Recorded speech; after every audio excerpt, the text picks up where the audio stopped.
Welcome back to your News at Night. I'm Jacob with Sports. I want to start off by talking about an OHL petition that's came through in the land of Twitter.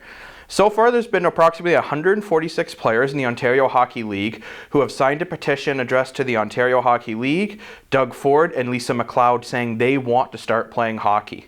Now, I'm not going to go too much further into this because we're still waiting for a quote from the OHL on this matter, but be sure to stay tuned with Sue Online and on TV, and we'll give you updates on this. Moving on to some more leagues that are waiting to see if they can start playing.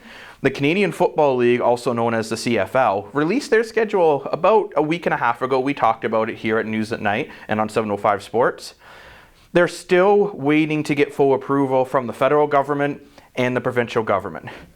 Now, when they tried to do it last year, it wasn't their COVID protocol that was their issue. The federal government actually praised the Canadian Football League for their outstanding protocol for COVID-19 to keep their players safe. Mind you, this was never approved, but it more than likely would have been approved. What helped the CFL last year was a loan that they needed from the government that the government said they just couldn't do. So here's hoping the CFL gets approval.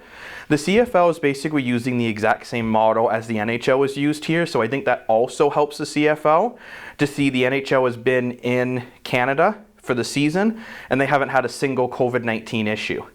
Now, moving off the CFL to the NHL is now at an all-time low of players on the COVID protocol list. They only have 8 players on the COVID-19 list at the moment, which is really good to see for the NHL as they have been having some problems all in the States. We haven't had any issues here in Canada with COVID, at least in the NHL.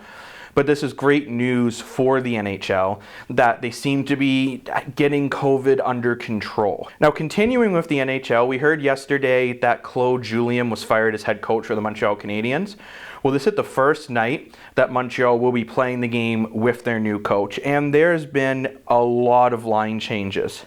So Deneau and Gallagher are going back up to the top line. Tyler Toffoli is going back down to the third line of Corey Perry. And Ducharme is also saying he's going to be playing a lot more of Jeff Petrie.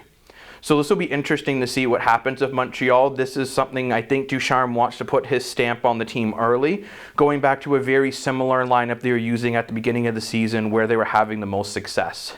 Now, moving from one Canadian team to another, the Toronto Maple Leafs won 2-1 last night in overtime, which was great to see. But the only issue that they did have is Austin Matthews did come out and express that he had a wrist injury. Now, Sheldon Keefe has reported that Austin Matthews has been dealing with this wrist injury pretty much all season long, but it hasn't affected his ability to play the game. I mean, clearly how he has only not had points in 2 games this season. This is why, though, Austin Matthews was not out there for the face-off in overtime when it started off with Tavares and Marner and then Nylander and Matthews, which clearly did work out as the Leafs did win that game 2-1 in overtime.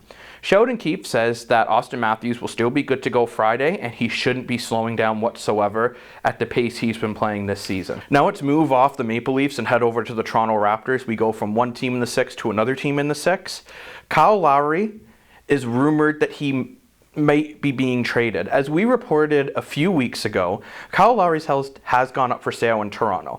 Now, this doesn't necessarily mean he's being traded, but it did spark some interest. Now, the Philadelphia Inquirers reported that Kyle Lowry has 3 teams interested in him at the moment, which would be the Philadelphia 76ers, the Los Angeles Clippers, and the Miami Heat.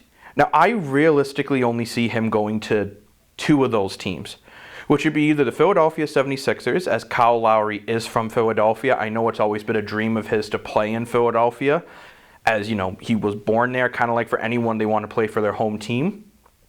Or I could see him going to the Clippers to get reunited with Kawhi Leonard and Serge Ibaka. The reason why I don't really see him going to the Heat, I don't really see a huge improvement for Kyle Lowry's situation going to the Heat, as the Raptors actually do have a better record than the Heat this season. But we'll have to wait and see on that. I still don't think Kyle Lowry's being moved this season. I'm wondering if this is just leverage being used for his upcoming contract extension.